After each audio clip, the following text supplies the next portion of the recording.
प्यारे बच्चों नमस्कार। कक्षा 10 गणित के लगातार क्रम में चल रहे इस शिक्षण को आज गति प्रदान करते हुए हम पहुंचे हैं एक्सरसाइज 2.3। एक्सरसाइज 2.3 में एनसीईआरटी में जो पहला क्वेश्चन है ये कह रहा है कि विभाजन एल्गोरिथ्म का प्रयोग करके निम्न में यानी पी एक्स एक बहुपद है जिसे जी एक्स से भाग देकर हमें भागफल और शेषफल प्राप्त करना है। भाग देने की प्रक्रिया में एल्गोरिथ्म में आपको पहले ही बताया जा चुका है कि भाज्य बराबर भाजक गुणे भागफल धन शेषफल होता और ये भी बताया गया है कि शेषफल हमेशा भाजक से छोटा होता है। लेकिन बीजगणित में जो हम भाग देने जा रहे हैं यहां पर शेषफल हम भाजक की घातों से निर्धारित करेंगे।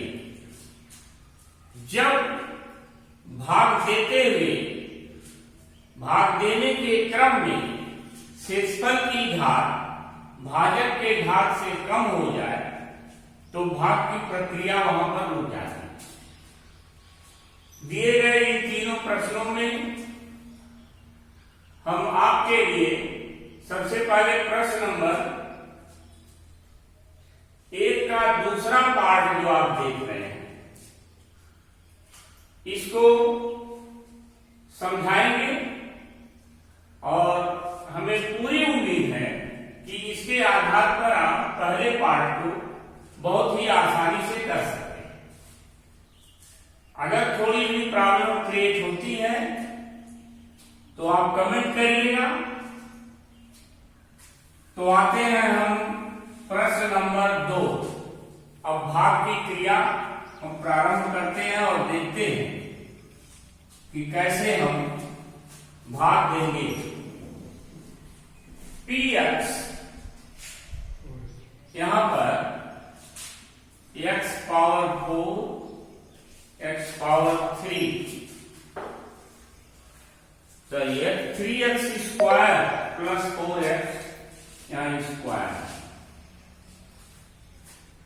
अब भाग देने के लिए x power 4 minus 3x square plus 4x plus 5। आप देख रहे हैं ये बहुपद पहले से ही मानक रूप में लिखा गया है।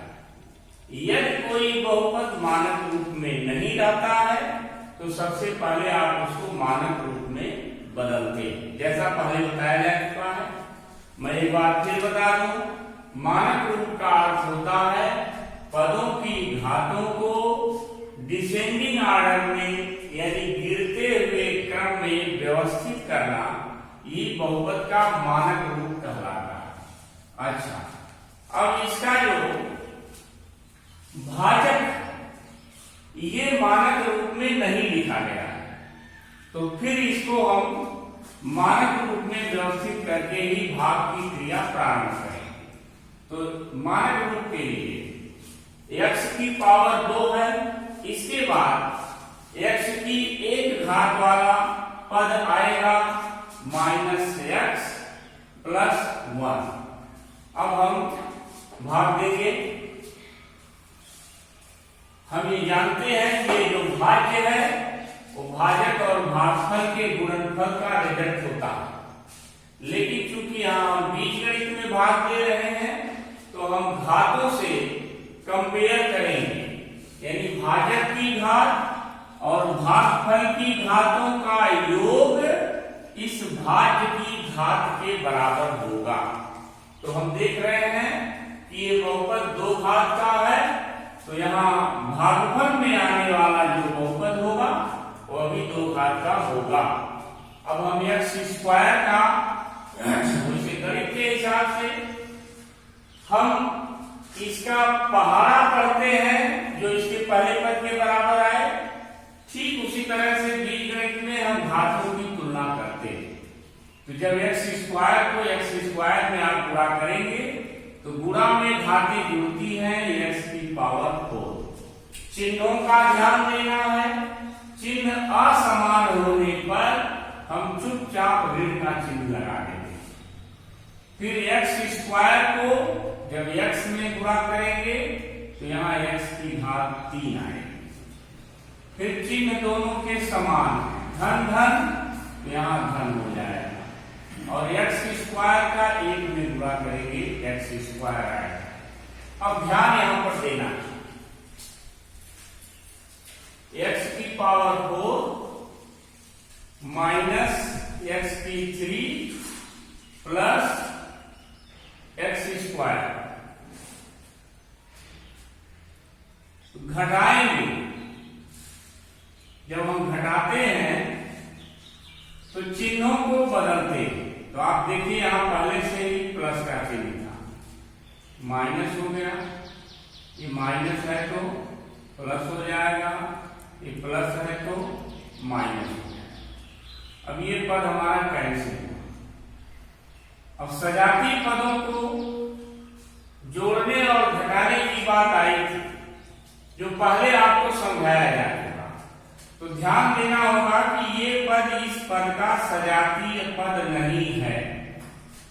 जब आपका अनुभव हो जाए तो आप चाहें तो x स्क्वायर ये जो सजाती पद आया पहले से ही इसके नीचे रखें या कहीं भी हो पद कहीं भी रखा गया हो, कहीं भी लिखा गया हो, लेकिन जब मिलाने की बात आएगी तो सजाती को सजाती में ही मिलाएंगे। चूंकि x की पावर 3 किसी का यहां सजातीय पद या लाइक टर्म नहीं है तो x की पावर 3 अलग लिखा जाएगा। अब यहां पर देखिए जो माइनस 3x स्क्वायर है इस पद का सजाती है, तो यहां समान चिन्ह होने पर जोड़ा जाता है। ये पहले आपको बताया गया है, minus 4x square plus 4x plus 5। अब जो ध्यान दीजिएगा जो अभाज्य है इसकी घातें घटनी शुरू हो रही हैं। अब यहां पर चिन्ह देखेंगे, भाज्य और भाजक के चिन्ह समान है प्लस, चिन्ह समान है प्लस, चिन्ह असमान है माइनस। दृढ़ रहिएगा इस बात।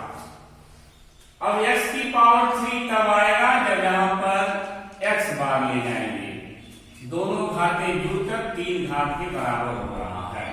तो x की पावर 3 असमान चिन्ह है माइनस और x स्क्वायर समान चिन्ह है प्लस x। अब घटाते हैं क्योंकि सभी के सभी पर सजातीय हैं, माइनस प्लस माइनस ये कैंसिल होगा। अब यहां माइनस का चिन्ह बड़ा है, आपने पढ़ा है जो चिन्ह बड़ा होता है वही अपीयर होता है। इस प्रकार माइनस 3x स्क्वायर हो जाएगा प्लस 3x प्लस 5। अब यहां पर हम असमान चिन्हों को देख रहे हैं, माइनस हो जाएगा और 3 देखिए 2 घात 1 घात घातें गिरते हुए जाएंगे। अब शून्य घात तो माइनस 3 बार ले जाएंगे, माइनस 3x स्क्वायर समान चिन्हों का गुणा प्लस 3x माइनस 3 बचा 3। यहां चिन्ह बदलने पर ये प्लस ये माइनस और ये प्लस। यहां मैं देख रहा हूं कि दोनों पद कैंसिल हो जाएंगे क्योंकि ये योज्य प्रतिलोम है। सेम वही पद धन में है वही ऋण में, और लास्ट में हमें प्राप्त होने वाला शेषफल 8 हो जाएगा। 5 + 3 = 8। और बहुत पहले आपको बताया गया कि कांस्टेंट की पावर हमेशा 0 होती है। समझने के लिए जान लीजिए, अब यहां पर भाजक की घात 2 है और भाज्य की घात 0 हो गई, यानी कि भाग की क्रिया अब नहीं हो सकती। इस प्रकार भाजक, भागफल और ये भाज्य है, ये शेषफल है। x power 4 - 3x² + 4x + 5 = x² - x + 1, x² + x - 3 + 8। ये px = gx × qx plus rx से यदि हम कंपेयर करते हैं तो ये भाज्य, भाजक, भागफल और ये शेषफल प्राप्त होता है। प्रश्न नंबर 2 में आपको करना यह है कि दिया है पहले बहुपद से दूसरे बहुपद को भाग करके जांच कीजिए क्या प्रथम बहुपद द्वितीय का गुणनखंड है। ये आपको जांच करके बताना है।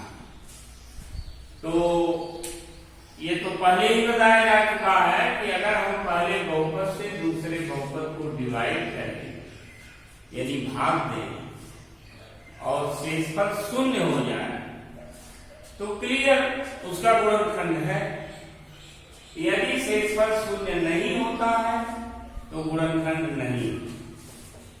तो एक प्रश्न आइए हम करते हैं, हम विभाजित करते हैं 2t⁴, यहां चर के रूप में t का प्रयोग किया गया है, + 3t³ - 2t² - 9t - 12 divide by t² - 3। यहां पर 2t² से गुणा करने पर ये 2t⁴ हो जाएगा, माइनस प्लस डिफरेंस साइन है, 3 × 2 = 6t²। अभी हमने बताया कि आपको पहले से अगर अनुभव है तो -6t² आने वाला पर अपने सजातीय पद के ही नीचे लिखिए। यदि नहीं भी लिखते हैं तो ध्यान रखिए जो पद जिसका सजातीय है उसी के साथ उसका जोड़ना या घटाना करेंगे। अब घटाते समय ये माइनस हो जाएगा, ये प्लस हो जाएगा, ये पद कैंसिल हुआ, 3t³। अब यहां पर आप देखिए प्लस बड़ा है इसलिए साइन हमारी प्लस की आएगी और 6 - 2 4t² -9t - 12। अब यहां समान चिन्ह प्लस 3। अब t की पावर 2 जा चुकी है और पावर उससे कम ही आने वाली है, तो 3t।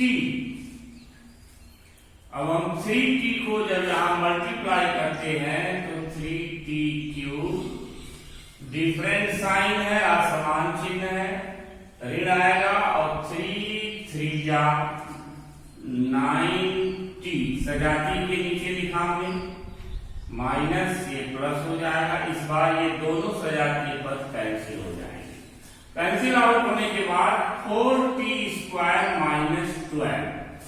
अभी हम देख रहे हैं जो भाज्य की घात है इस घात के बराबर है।